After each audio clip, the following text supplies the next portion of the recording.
it's Biddy Penny. Welcome to my channel.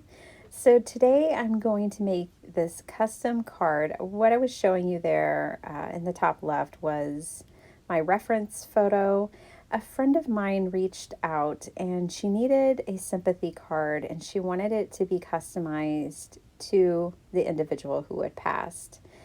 And so she sent me a list of a few things that he really liked and then a link to his ranch. And when I looked on Facebook at his ranch, I just found that picture and it was a sweet post of just kind of like a regular Monday morning enjoying the wildflowers.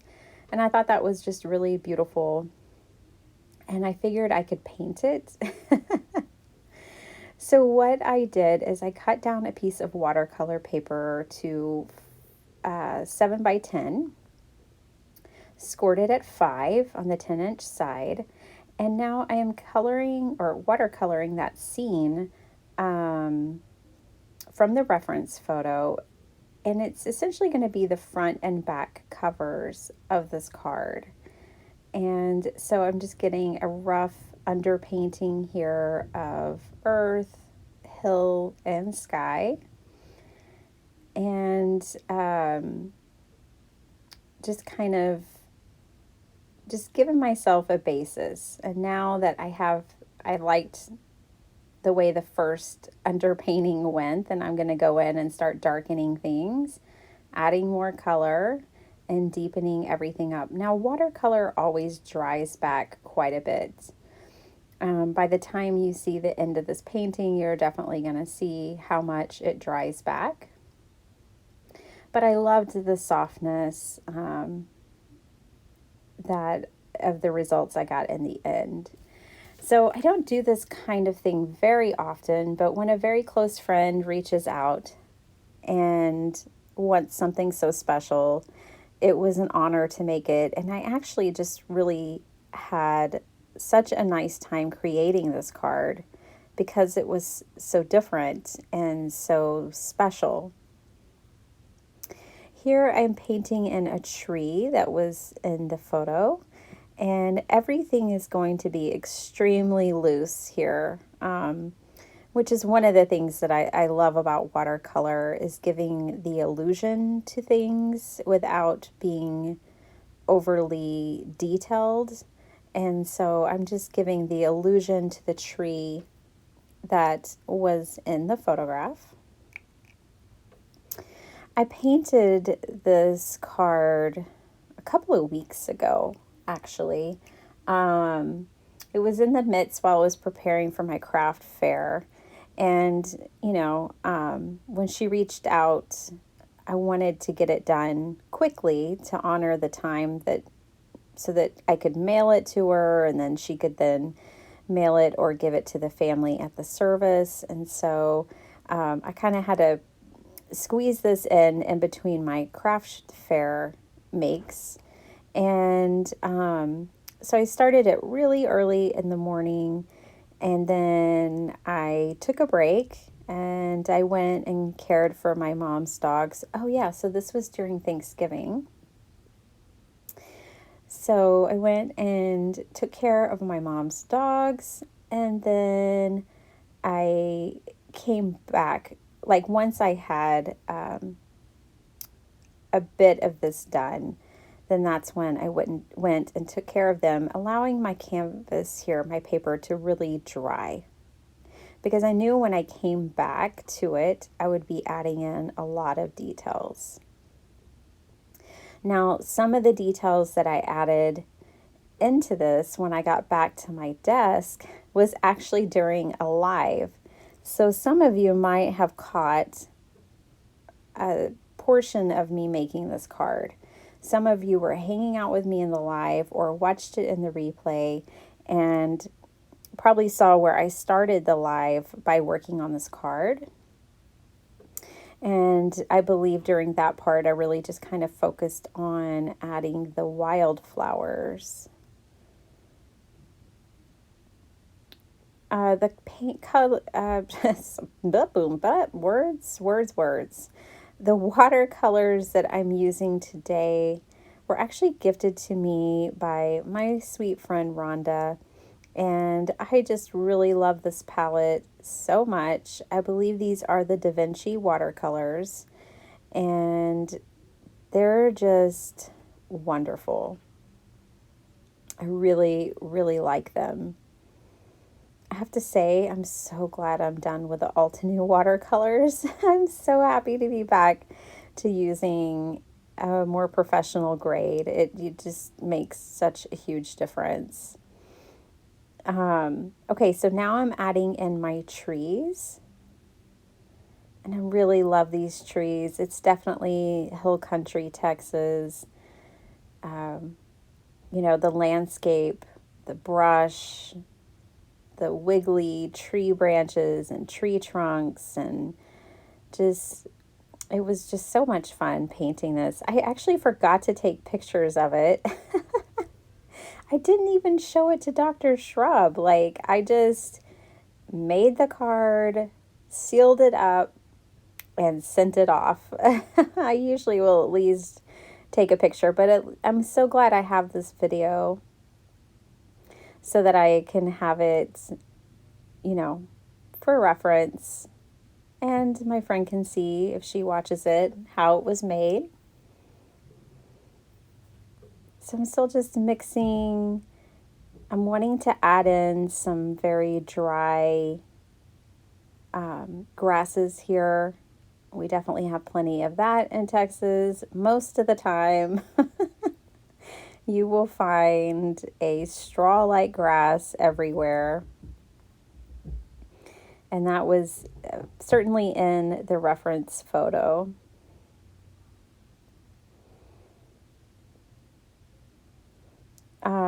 Aside from painting this, which I just decided to show y'all pretty much everything. I mean, obviously there's a portion that is missing that I did in the live, but I'm kind of just showing you how this card came together. So this is when I came back, did the live, I had that much done, and then I finished the live, brought back in my watercolors and finished this card. Okay, so for this portion, I am going to be doing like an ombre strip here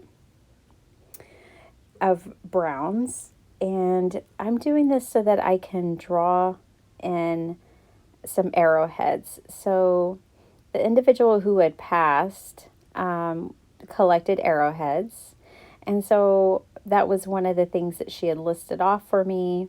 It was one of the things I had seen on his Facebook page. And so I decided to use those to cover up how I had adhered my vellum down.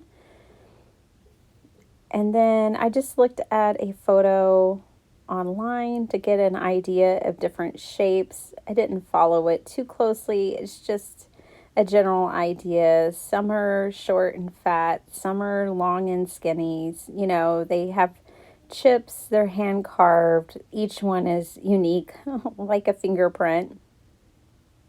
So I knew I didn't need to be too precise or anything. I just wanted to have something to look at instead of just drawing them from memory. And then I went in with my fountain pen around the pencil lines and just sketched around them.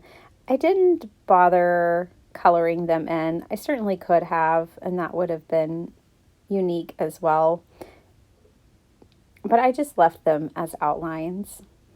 And this is really great because, like I said before, it covers up where I had adhered my vellum down. So on the inside of this card, it has this vellum sheet, as you can see here, that is mostly loose. It's only taped down just underneath this arrowhead piece. I really like that. Something typically you'll see in a nice store-bought card is like a vellum inside. So I brought in my Distress embossing pens and wrote a message. It was so hard. You can't see y'all can't see what I'm writing, and I couldn't see what I was writing. So I was hoping I wasn't crossing over my own letters. It's hard to have good penmanship. But I really just didn't stress about it. I mean, this is a handmade card, and I wanted the sentiment on the inside to be as unique as the individual that had passed. And so I just allowed it to be imperfect and went with it. I did emboss it with some Nouveau embossing powder. I believe this one is the copper. I use it quite a bit. I really like this color, and black was just too stark because I actually did try it in black as well, and I didn't like it near as much. I needed that soft brown. And now I'm going to bring in my tape runner to adhere this, and I'm just going to put tape pretty much over the entire back of this. One, because I've discovered that in Texas, this tape runner 6 months later won't be sticking to the card, so I figured the more the merrier. And two, because when they turn it and open it, it will look better if it's all covered. So here's the final product. Here's what it looked like. Very representative of the photo.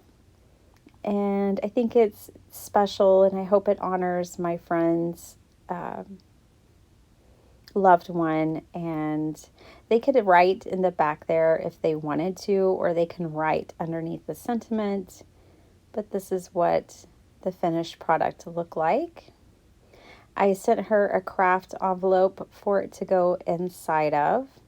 And then I wrapped that. So first, I'm going to show you, I was going to put it in a 6x9 envelope because it's a 5x7. But if I did that, you know, the edges could get damaged and messed up.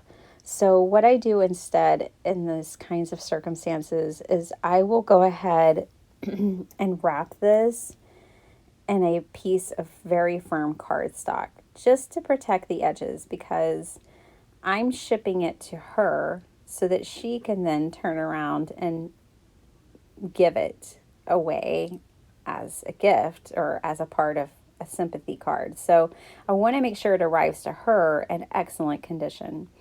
So I wrap it in that really thick cardstock, and now it fits in my 6x9 envelope very well, and it's protected.